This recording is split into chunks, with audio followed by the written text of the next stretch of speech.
more to that, and also how it relates to maybe how institutions think about it?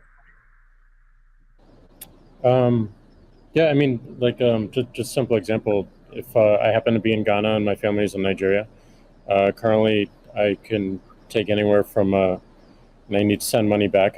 Anywhere from 10 to 30% off the top just to send that money back. Whereas if you just focus on the worldwide remittance problem, Bitcoin solves so many of those problems today instantly without having to go through any intermediaries or any slowness or complicated systems that a corporation or a state created. So I think having sound money with that is separate from the state is the idea.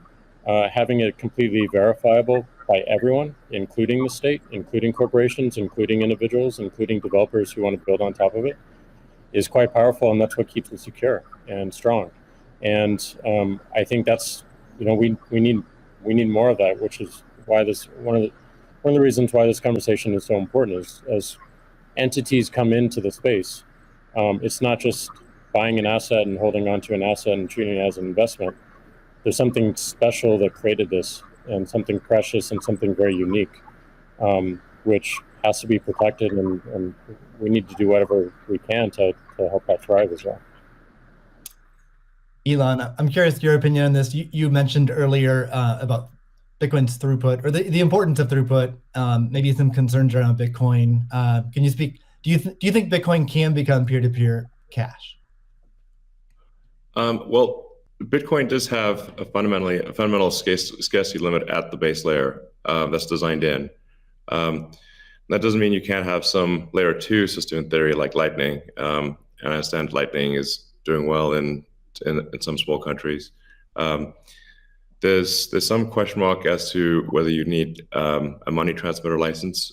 Just a debate as to whether that's needed, given that it is not open ledger. So that's a whole separate debate, of course. But Bitcoin by itself simply cannot scale to be the monetary system for the world at base layer. But with a second layer, this is possible depending upon how that second layer is implemented.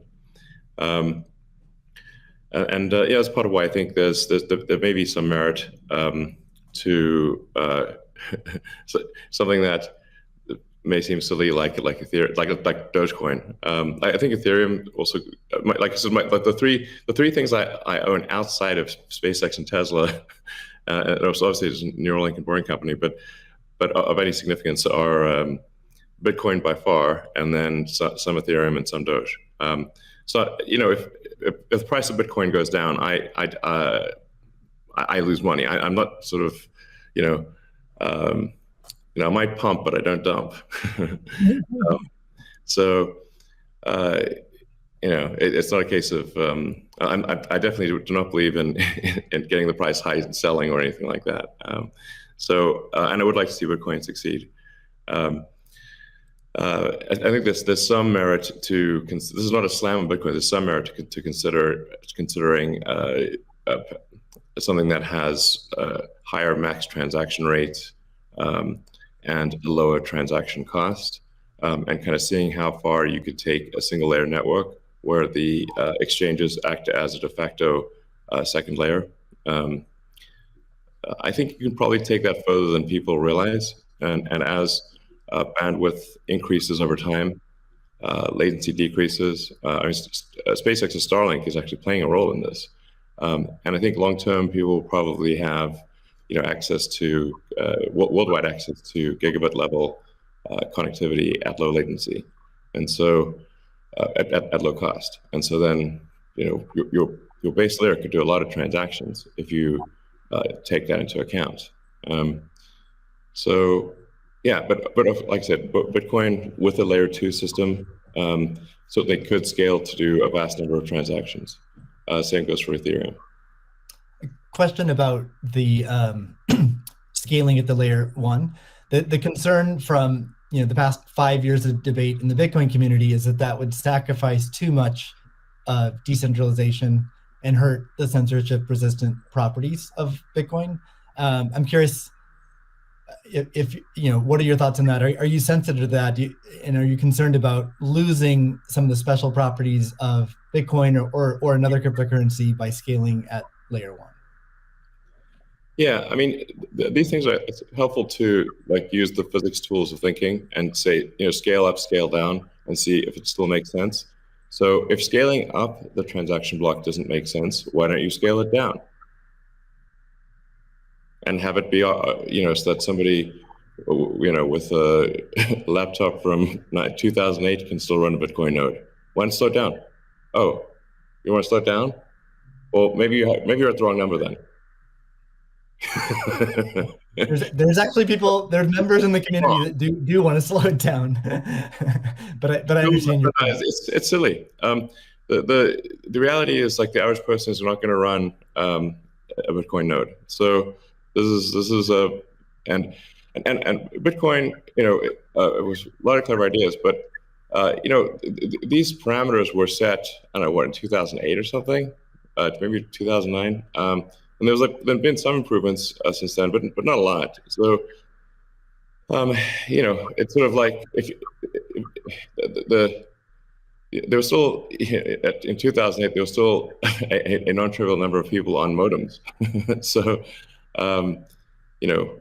now it is quite common to get a 100 megabit connection just for a house.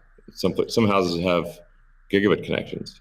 So, and that trend is obviously in the direction of higher bandwidth and lower latency. And if somebody else doesn't do it, Starlink certainly will. So I have high confidence that you will be able to maintain a decentralized finance system while still having a much bigger blockchain, aka ASCII text ledger, a hash ledger. You can make the hash ledger bigger without suffering from decentralization as the average connectivity improves, obviously.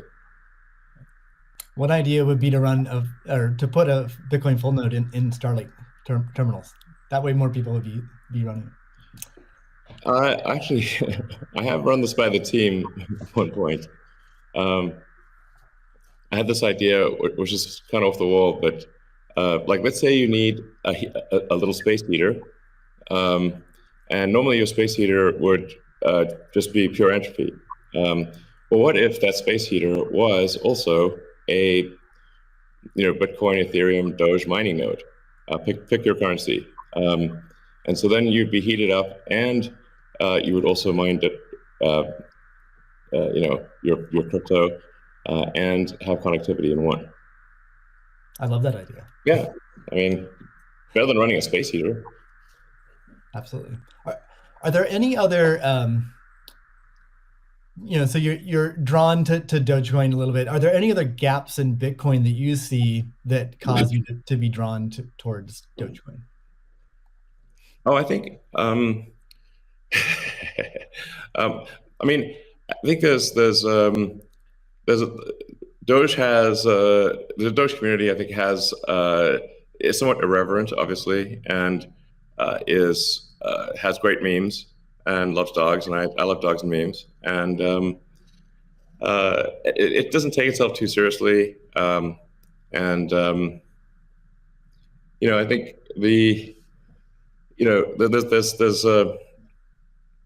there's Occam's razor, which is the simplest answer is the most likely. It's a summary of Occam's razor. The simplest answer is the most likely one.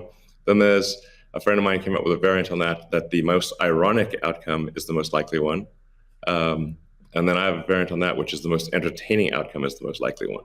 So if that is true, then the most ironic and entertaining outcome would be that the cryptocurrency that was started as a joke to make fun of cryptocurrencies ends up being the leading cryptocurrency. That would be the most ironic outcome. Jack, what are your thoughts on that? Is Bitcoin resilient enough to overcome that? I think it's resilient, but also I think like you find, I mean, that's what attracts me to Bitcoin in the first place is the irreverence. A lot of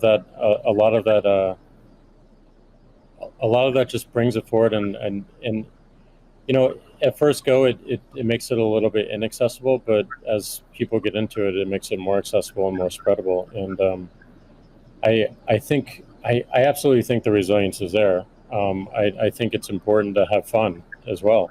And anyway folks can express themselves. I think that goes back to the main idea of like, how do we create a native currency for the internet? Anything that goes towards that path, like that's whatever wackiness or fun we can have along the way. That's going to make it a lot more enjoyable, and it's going to make a lot more people want to use it. I'd also point out there's nothing stopping someone from creating a Bitcoin wallet that's like fun and has memes, has dogs. That's possible as well. Great. Let's move on.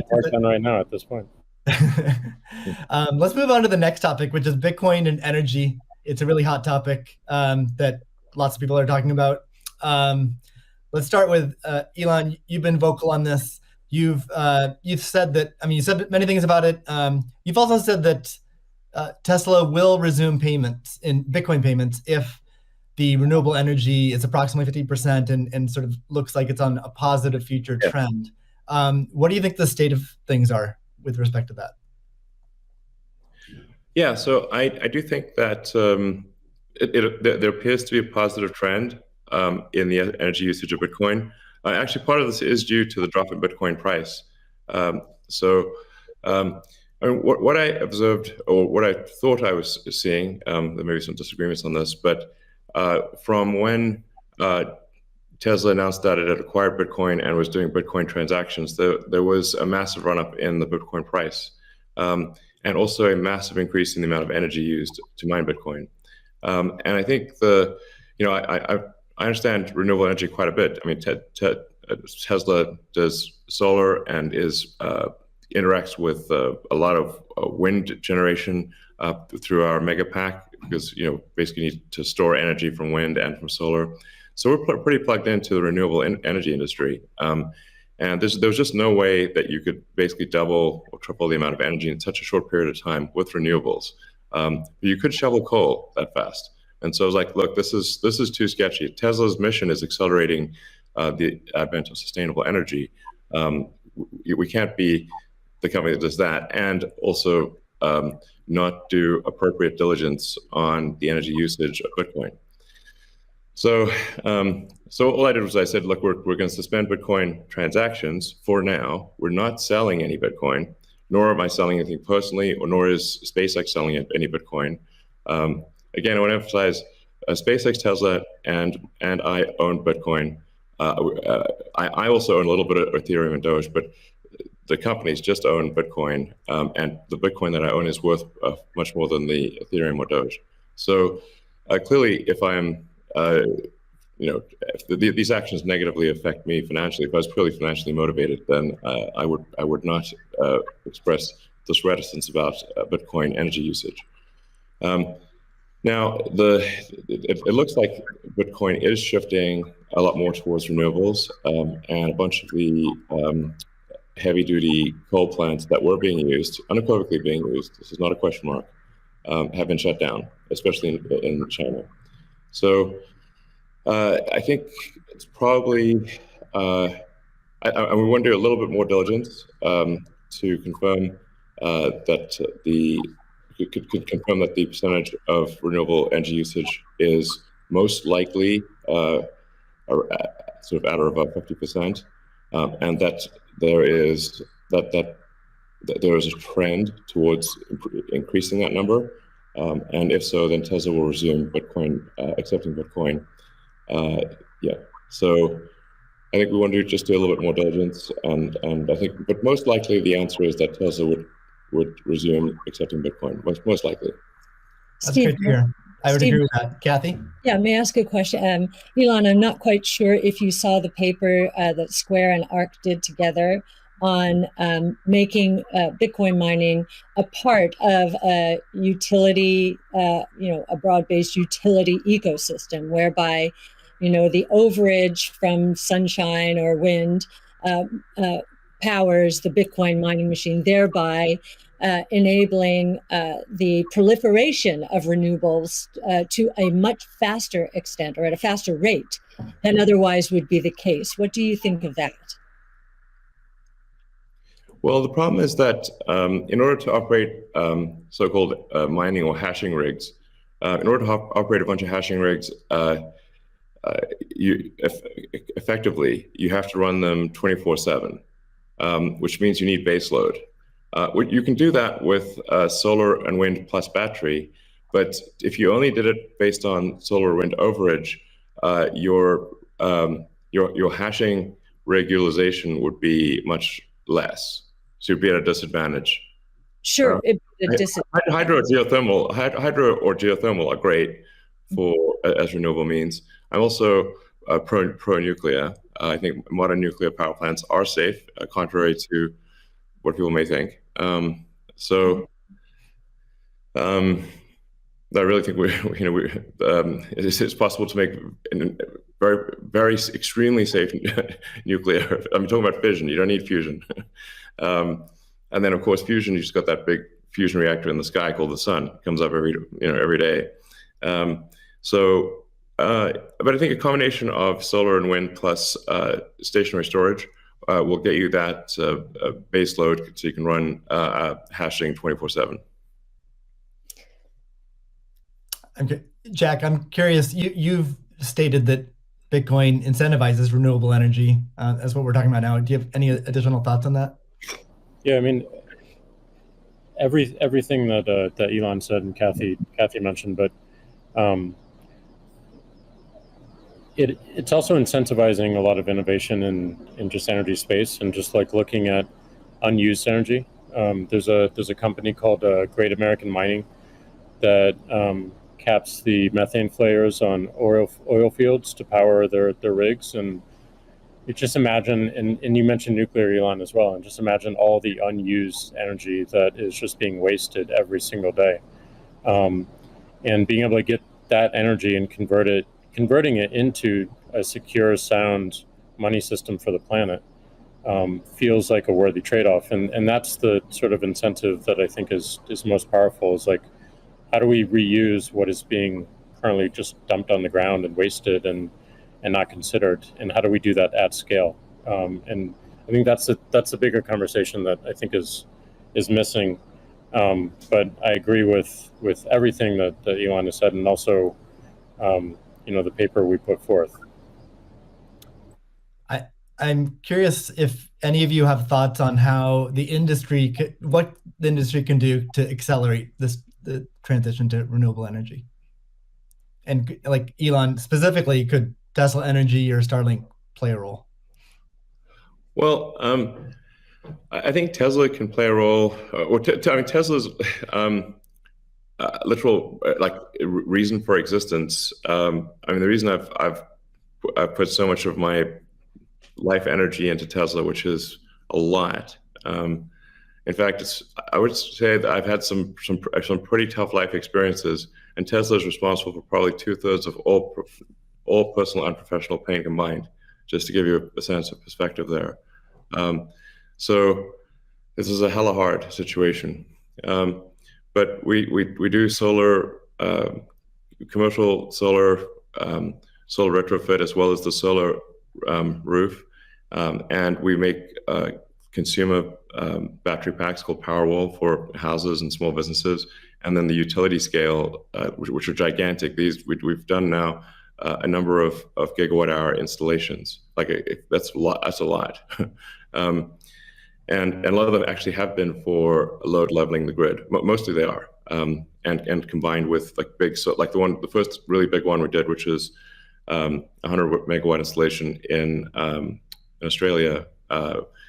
That's actually helped stabilize a huge portion of the South Australian grid, because it's able to react so fast. In fact, at first, because they've got a billing system in Australia that I think works at the sort of millisecond level, and we were operating at the microsecond level. So the system was operating so fast that the measuring system couldn't see it. But so Tesla's certainly doing a lot to enable renewables, especially wind and solar. And in fact, the limiting factor for us right now is cell production. So we need to both internally get the Tesla internal battery cells produced, as well as increase supply from suppliers. I mean, generally, when I talk to our suppliers and they say, how many cells would you like us? Like, how many cells can you make? Because sometimes they're like concerned, like, well, is Tesla going to compete with them on cells? I'm like, no. If you want to make the cells, be our guest. It's just that we need a crazy number of batteries, and they need to be done. It also needs to be mined and produced and manufactured in an ethical and environmentally sound way. So, Tesla, we really do aspire to be the good guys, like, to be a company that people can believe in. That doesn't mean we don't make mistakes, but that's what we try. So, but I think generally hydro, especially existing hydro, is good for mining. Geothermal, there's lots of places in the world that have geothermal energy. Like I said, nuclear is also good. I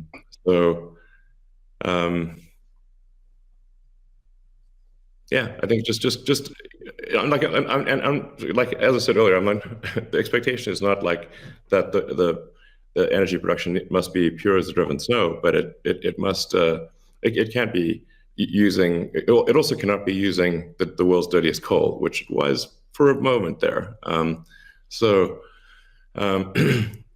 That's just difficult for Tesla to support in that situation. So I think, but I do think long-term renewable energy will actually be the cheapest form of energy. It just doesn't happen overnight.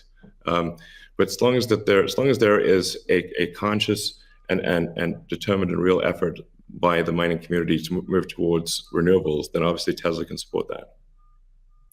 That's great. Kathy, we've been talking a lot about energy, but many institutions are facing questions around Bitcoin's relationship with ESG. Can you maybe speak a little bit more to what is S and G in ESG and how Bitcoin might support those? Sure. So E, of course, is environmental, S is social, and G is governance. And there is a massive movement afoot in the institutional world, especially, to embrace ESG and make sure that their asset managers are doing the same. So if we've just talked about environmental, and I really do believe that Bitcoin will be much more environmentally friendly, certainly than traditional gold mining or the traditional financial services sector. In many ways, it already is, and it's just going to get better that way. In terms of social, I know that many institutions, when they are thinking of social, they think of diversity and equity, pay equity, and all of that. But if from our point of view, the disruptive innovation point of view, social is much more than that. It is saving lives, of course, autonomous technology, that would be another topic for Elon. But in this case, allowing access to payment technology, as Jack is saying, everywhere around the world without friction. And just back to the remittance example, I think if I've got these stats correctly, there are certain countries in the world that are incredibly dependent on remittances for GDP. Tonga, 37%, El Salvador, which just deemed Bitcoin legal currencies, 24%, Nepal, 24%. And I think the remittance industry globally, roughly 700 billion. So saving people these egregious fees, think about it, you're paying anywhere from 8% to, as Jack said, 30% of your $100 that you're sending back to your family. That is a social responsibility, I would submit, as is just the economic empowerment that Bitcoin will enable. We've talked about that already. And I know that Alex Gladstein is going to be talking later about the 4.3 billion people in the world who are hostage to authoritarian regimes, or the 1.3 billion who are living in double-digit and triple-digit inflation, if not more. Saving them from the destruction of their purchasing power certainly is a noble social goal. So we expand social to be much more than the traditional ESG community. And then on governance, you've got the transparency of the ecosystem. It's completely transparent, unlike the opaqueness of financial systems and the toll takers in the traditional financial world. And I think a huge part of governance in the Bitcoin ecosystem are the Bitcoin core developers. Now, before I met them, and I've had the pleasure and the honor of meeting many of them, that was a part of this ecosystem I didn't understand. But actually getting to sit down and talk to them, if I have a learning curve need, it certainly is on the technology side. But in terms of talking to them about economics, economic theory, failed monetary regimes historically, they know economic history, many of them, better than anyone I've ever met. So that gives me a great degree of confidence that they do believe they are on a noble mission. They could be paid a lot more than they're being paid right now if they worked at Google or Facebook or some of these other areas. But they've chosen, this sense of purpose for a noble goal, and they have incredibly strong technology backgrounds. As well as a good understanding of economic history, especially monetary history. And it gives me a great deal of comfort as I think about the governance of the ecosystem, much more so than I think we would find in other financial ecosystems. And just to give you an example of that, I think 2 years, we were talking about, not apparently, there's a big debate about reorganizations, I know, in the Ethereum network right now. Well, we saw the core Bitcoin developers and others at work back in 2019 when Binance tried to reorganize in order to reclaim 7,000 Bitcoin that were hacked. And they just wouldn't allow it. So we've already had some very good tests of the Bitcoin ecosystem, including developers. So that would be my answer, Steve. Thank you. And it's a great transition to the next topic area, which is Bitcoin ethos. And what is Bitcoin ethos? I mean, Bitcoin was born as open source and it's very transparent. There's also a staunch defense from the community around decentralization and a lot of the core principles of Bitcoin. So let's talk a little bit about that and what makes it special. Jack, Square has done a lot to support open source Bitcoin. Can you tell us a little bit about what Square has done and what advice you'd have for other institutions looking to follow in its footsteps? Yeah, I mean, I was very skeptical of corporations when I was a kid, and I'm still skeptical of corporations today. And as we've used corporations to be, they've been great vessels for what we need to do and the ideas that we need to bring to the world. But, Bitcoin is not that. And when we were considering Bitcoin and how Square intersected, I was really concerned with how we don't disrupt the community in a negative way, how we promote what is amazing about it, and how we help it grow in that way, in the way that it wants to. So we created your team, Steve, which is Square Crypto, which is hiring open source developers to work on whatever they want and whatever they think is most important to help Bitcoin. We created an organization called Copo, which we gave up all of our crypto patents so that the community can use them in defense against trolls and some crazy characters we won't name. And we continue to find ways that, following that Bitcoin path, we're going to create a hardware wallet. We're probably going to do a lot more in hardware. Everything that we do in the space is going to be completely open source, from the hardware design to the software. taking in the community's push, and we're building a developer platform as well in the same open development, open source, and completely transparent. So I think as institutions or companies like ours consider getting in the space, I think contribution back to the community is important. Tesla did this with accepting payments for Tesla and finding security holes and improving the stack. And as I said before, we can't just see this as an asset that we own and an investment vehicle. This is something that has the potential to change everything and make the lives of everyone on this planet better in some small, maybe marginal way, but those margins will be meaningful as they compound over time. Great. Elon, you've tweeted before that any wallet that doesn't give the user their private keys should be avoided at all costs. Can you tell us more about why is that important, and how does it what's its relationship with decentralization? Well, it's difficult to say that if you own crypto in an exchange and the exchange does not give you your private keys, it's not clear that you own anything. I mean, if there's something that if that exchange breaks or is hacked or or is subject to seizure by the government or something like that, your crypto is gone. So in order to actually have a properly decentralized finance, which I'm a fan of, I think it makes sense. Then you have to own your private keys, and you should be the only one who has your private keys. So if you're the only one who has the private keys, then you own it.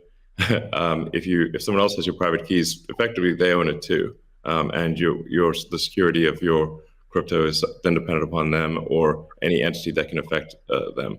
So I think what Jack's doing sounds like a good idea to have a hardware wallet that's the only thing that contains your private keys. I think that's like in terms of sort of empowering the people, which I very much believe in.